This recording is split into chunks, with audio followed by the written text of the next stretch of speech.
Hi friends, ಹೇಗಿದ್ದೀರಿ? ಎಲ್ಲರೂ ಚೆನ್ನಾಗಿದ್ದೀರಿ ಅಂತ ಅಂದ್ಕೊಂಡಿದ್ದೇನೆ. ಬನ್ನಿ, ಇವತ್ತು ಡಿಫ್ರೆಂಟ್ ಸ್ಟೈಲಲ್ಲಿ ಪೂರಿ ಮಾಡುವ ತುಂಬ ಅದ್ಭುತವಾಗಿ ಬಂದಿರುವಂಥ ಒಂದು ರೆಸಿಪಿ. ಇದು ತುಂಬ ಚೆನ್ನಾಗಿ ಬಂದಿದೆ. ಬನ್ನಿ, ಇದನ್ನು ಮಾಡೋದು ಹೇಗೆ ಅಂತ ನೋಡೋಣ.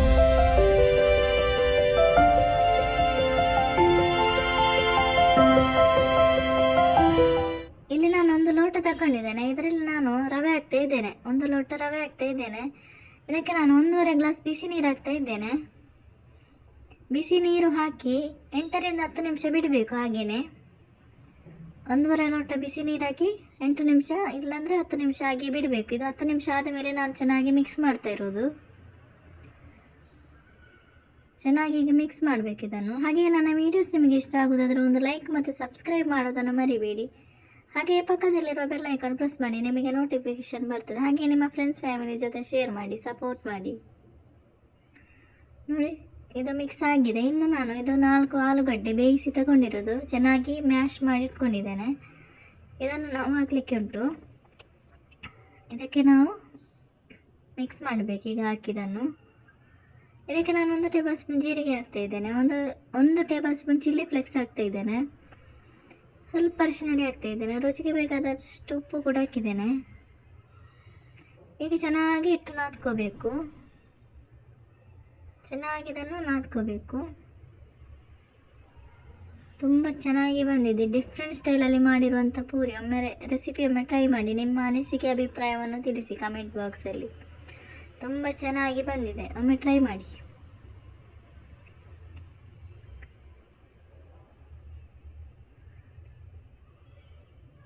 ನೋಡಿ, ಈ ಥರ ಚೆನ್ನಾಗಿ ಕಲಸ್ಕೋಬೇಕು, ನಾದ್ಕೋಬೇಕು ಚೆನ್ನಾಗಿ.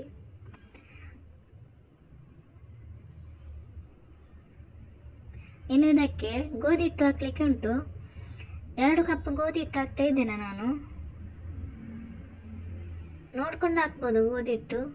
ಎಷ್ಟು ಬೇಕಾಗ್ತದೆ ಅಷ್ಟು ನೋಡಿಕೊಂಡು ಕೂಡ ಹಾಕ್ಬೋದು ಗೋಧಿ ಹಿಟ್ಟು. ನಾನು ಇದಕ್ಕೆ 2 ಕಪ್ ಹಾಕ್ತಾ ಇದ್ದೇನೆ. ಗೋಧಿ ಹಿಟ್ಟು ಹಾಕಿ ಚೆನ್ನಾಗಿ ಹಿಟ್ಟು ನಾದ್ಕೋಬೇಕು.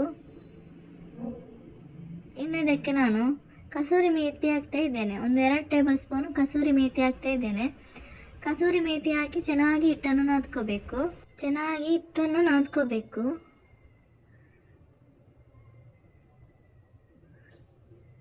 ನೋಡಿ, ಈ ಥರ. ಇನ್ನು ಇದಕ್ಕೆ ಸ್ವಲ್ಪ ಎಣ್ಣೆ ಹಾಕಬೇಕು. ಮೇಲ್ಗಡೆ ಎಣ್ಣೆ ಸವರಿ ಇಡಬೇಕು.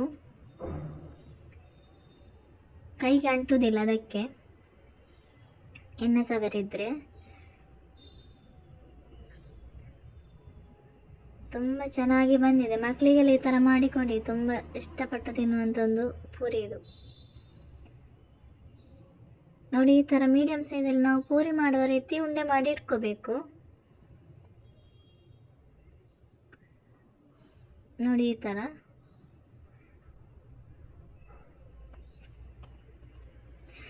ನಿಮಗೆ ಇದಿದ್ರೆ ಇದರಲ್ಲಿ ಮಾಡ್ಬೋದು ಪೂರಿ. ಇಲ್ಲಾಂದರೆ ಚಪಾತಿ ಮನೆಯಲ್ಲಿ ಕೂಡ ಮಾಡ್ಬೋದು.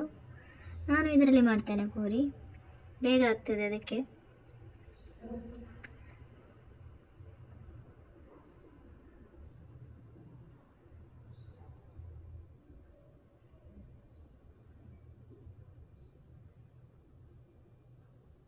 ಇನ್ನು ಇದನ್ನು ಎಣ್ಣೆಗೆ ಹಾಕಬೇಕು. ಬಿಸಿಯಾಗಿರುವಂಥ ಎಣ್ಣೆಗೆ ಹಾಕಿದರೆ ತುಂಬ ರುಚಿಕರವಾಗಿರುವಂಥ ಪೂರಿ ರೆಡಿ ಆಗ್ತದೆ. ಈಗ ಎಣ್ಣೆ ಬಿಸಿಯಾಗಿದೆ. ನಾನು ಎಣ್ಣೆಗೆ ಹಾಕ್ತಾ ಇದ್ದೇನೆ. ತುಂಬ ಚೆನ್ನಾಗಿ ಬಂದಿದೆ ಪೂರಿ.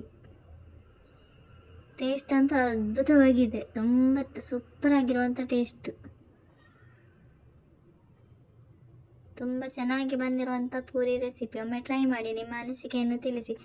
ಹಾಗೆಯೇ ಸಬ್ಸ್ಕ್ರೈಬ್ ಮಾಡೋದನ್ನು ಮರಿಬೇಡಿ. ಹಾಗೆಯೇ ಪಕ್ಕದಲ್ಲಿರೋ ಬೆಲ್ ಐಕಾನ್ ಕೂಡ ಪ್ರೆಸ್ ಮಾಡಿ.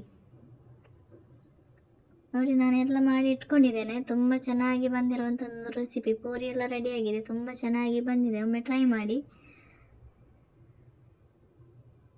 ಅದ್ಭುತವಾಗಿ ಬಂದಿರುವಂಥ ಒಂದು ಪೂರಿ ನೋಡಿ. Thank you for watching.